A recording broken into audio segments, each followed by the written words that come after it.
A ustedes gracias por continuar con nosotros en Contexto Global de France 24. Soy Valentina Torres Sánchez y a continuación repasamos las principales noticias de la jornada. El Parlamento israelí aprobó 2 leyes que prohíben a la Agencia de Naciones Unidas para los Refugiados Palestinos, UNRWA, operar en territorio israelí y a los funcionarios públicos trabajar en ella. Esto mientras se conoció que 100.000 palestinos están atrapados en el norte de la Franja de Gaza. Este lunes comenzamos nuestra serie sobre el voto decisivo en los estados péndulo. Michigan es un territorio históricamente demócrata que en los últimos años se ha convertido en pendular. No está claro por cuál candidato se inclinará en esta ocasión. Sin embargo, el 54% de su población es árabe, lo que podría influir dado el apoyo de la administración Biden a Israel. El gobierno boliviano acusó a la comitiva del expresidente Evo Morales de disparar contra varios policías y herir a uno de ellos para evitar un control rutinario antidrogas. Esto después de que el exmandatario sufriera un ataque a tiros y denunciara a Arce por lo que calificó como un intento de asesinato en su contra. Profundizamos con el abogado de Morales.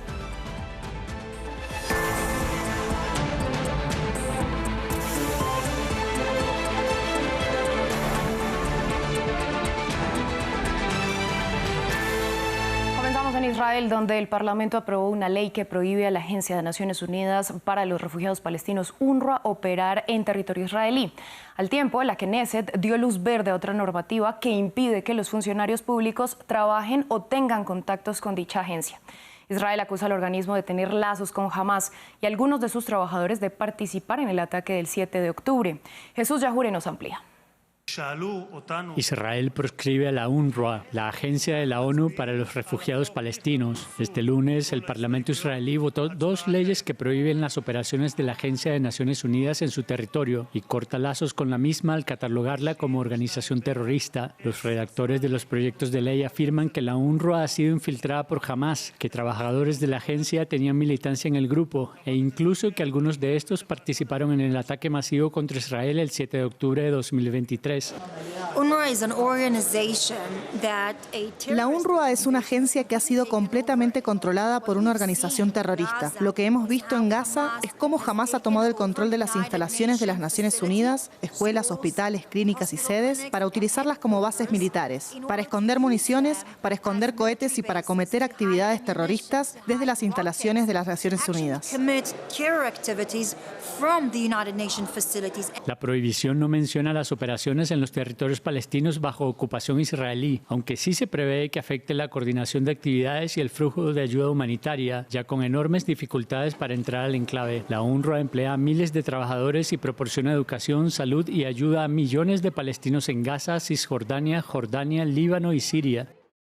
El voto en el Parlamento israelí contra la UNRWA esta tarde es inédito y siente un peligroso precedente. Se opone a la Carta de la ONU y viola las obligaciones del Estado de Israel en virtud del derecho internacional. Estos proyectos de ley aumentan el sufrimiento de los palestinos y son nada menos que un castigo colectivo.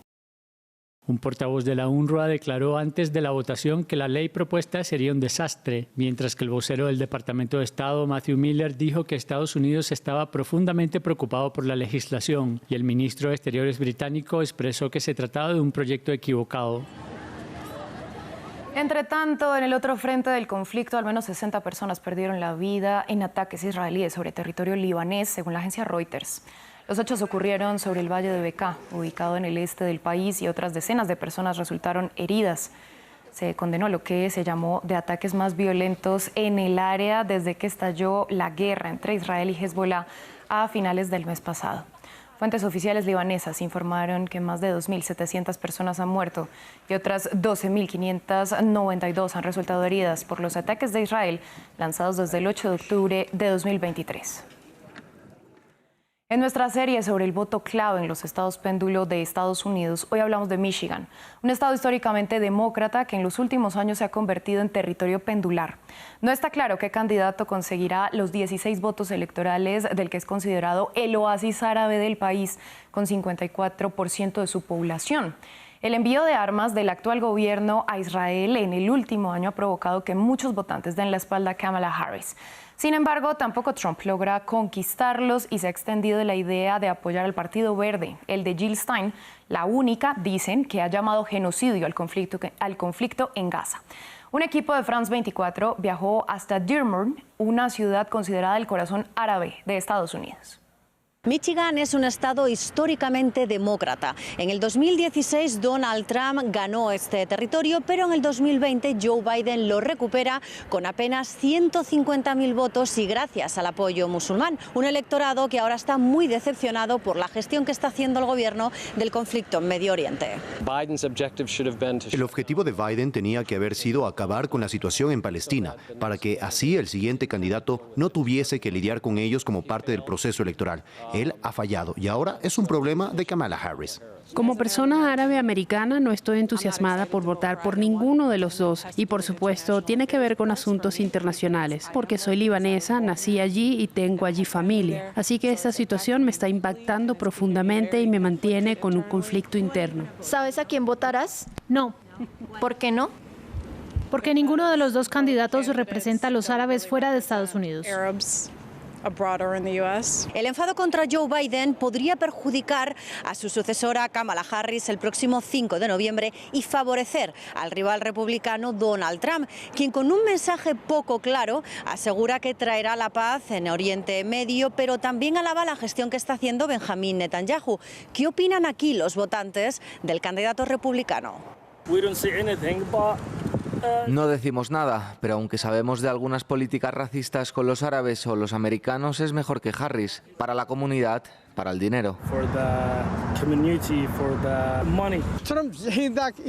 A Trump le gusta la gente árabe y también le gustan los yemeníes. Él es bueno para nosotros. La política exterior rara vez influye en las elecciones norteamericanas, pero este año podría ser una excepción porque aquí en Michigan, donde vive la mayor población árabe estadounidense del país, hay 200.000 votos musulmanes en juego que podrían decidir al próximo inquilino de la Casa Blanca. En Bolivia, el gobierno de Luis Arce acusó al expresidente Evo Morales de disparar contra agentes y herir a uno de ellos tras negarse a detenerse en un control rutinario antidroga. Esto luego de que el exmandatario culpara al Ejecutivo por el ataque en su contra el domingo. El ministro de Gobierno calificó a Morales de mentiroso y aseguró que los videos presentados por el exmandatario están editados. Para analizar el panorama conectamos con Wilfredo Chávez, él es abogado de Evo Morales. Le doy la bienvenida a France 24. Le pregunto en principio, ¿cuáles son las pruebas que tienen en contra del gobierno de Luis Arce? Buenas noches. Nosotros tenemos como pruebas las grabaciones que en su momento se han dado a conocer, filmadas dentro del vehículo del presidente Evo Morales, que se han reflejado a nivel nacional e internacional. Dan cuenta de un ataque, de un cambio de dos movilidades que hace el presidente Evo. La primera es impactada por 4 disparos, la segunda por 14 disparos que impactan en el vehículo. No sabemos cuántos disparos se hicieron. Es una situación bastante grave y tensa. Nuestras pruebas son los videos, el herido de bala que hay, el compañero conductor, a quien le decimos mapaches, son los mapaches los conductores acá, que conducen al presidente Evo.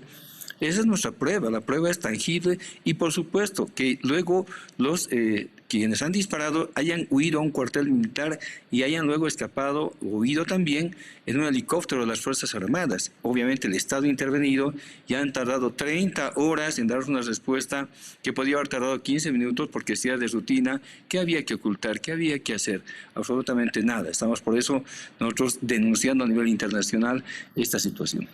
Bueno, ahora yo le pregunto, ¿qué dice usted y qué dicen ustedes sobre el argumento del gobierno de que el vehículo en el que viajaba la comitiva trató de evitar un control antidrogas? Es totalmente falso, no existe un registro que demuestre aquello. El gobierno tiene todas las condiciones de hacerlo y el registro lo hacen oficiales de la Fuerza Especial vestidos de uniforme. En este caso eran civiles armados con pasamontañas.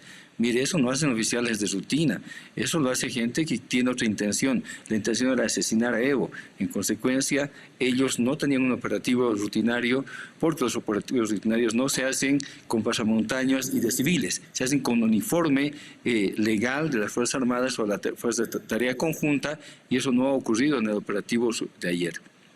Bueno, ¿a quién le pide Evo Morales que se garantice su seguridad? ¿Considera irse del país? No, Evo no considera irse del país, hemos aclarado eso. Lo que ha pedido es garantías internacionales. Hemos pedido a la Comisión Interamericana de Derechos Humanos que extienda las garantías inmediatas, dada la magnitud del ataque. y la balacera que ha sufrido Evo Morales ayer, el intento de asesinato por parte del Estado, y eso se conoce internacionalmente como terrorismo de Estado, y queremos que se garanticen los derechos del hermano Evo Morales y los dirigentes que estamos en esta situación defendiendo los intereses del pueblo boliviano, en el bloqueo de caminos, que lo que busca es la reivindicación económica de los bolivianos y bolivianas, como todos conocemos la situación de ausencia de dólares, el incentivo económico, la reactivación económica, que son los pedidos principales que tenemos en la demanda social. Se estigmatiza al campesino, al indígena, con este tipo de mentiras que inventa ahora después de 30 horas el ministro de Gobierno, cuando podía haber informado a los 15 minutos de ocurrido el hecho. Obviamente estaban sumamente preocupados y se han inventado nada menos que se había disparado de Evo. ¿Qué prueba tienen ellos? Nosotros tenemos los videos. Ellos son una fuerza estatal. Deberían tener todos los registros y no los tienen. Yo estoy, lamentablemente, veo cómo el gobierno opera de esta manera, queriendo estigmatizar un movimiento social y a un expresidente indígena del país. Yo le pregunto, ¿hay alguna manera en que este tipo de hechos, como hemos visto, un gran apoyo al expresidente, se pueda capitalizar para que haya incluso un mayor apoyo a Morales? Ha habido una solidaridad nacional e internacional masiva. Esto es efectivo, es evidente, porque han visto que Evo ha sido agredido de manera aleve por parte de los grupos del gobierno, del Estado y la policía boliviana ya identificados, y hay un crecimiento notorio de apoyo al presidente Evo en el país.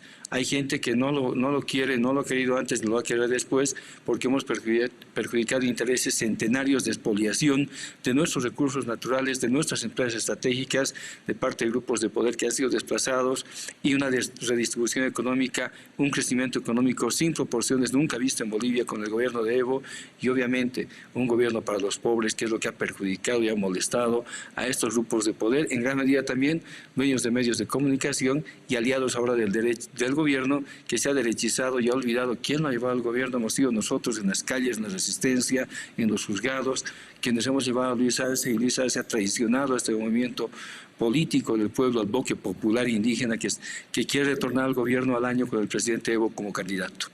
Pues señor Chávez, a usted muchas gracias por este análisis y por compartirlo con nosotros en France 24. Un saludo especial, buenas noches, que le vaya bien. En otras noticias, un carguero con 400.000 barriles de petróleo se dirige desde México hacia Cuba, donde se espera que llegue a finales de la semana, según la afirma el CEG. La isla atraviesa una crisis energética agudizada en las últimas semanas. Sin embargo, el petrolero Vilma ha cubierto varias veces la ruta México-Cuba este año. El embajador de La Habana en territorio mexicano, Marcos Rodríguez, no hizo comentarios sobre este envío, pero señaló que su país negocia la recepción de más ayuda por parte de México y de Venezuela, de quienes reciben cargamentos frecuentes, así como de Colombia. El diplomático cubano recordó que la isla pierde cerca de 13 millones de dólares diarios por el embargo impuesto por Estados Unidos. Así cerramos este bloque de Contexto Global en France 24. Quédense con nosotros que hay más.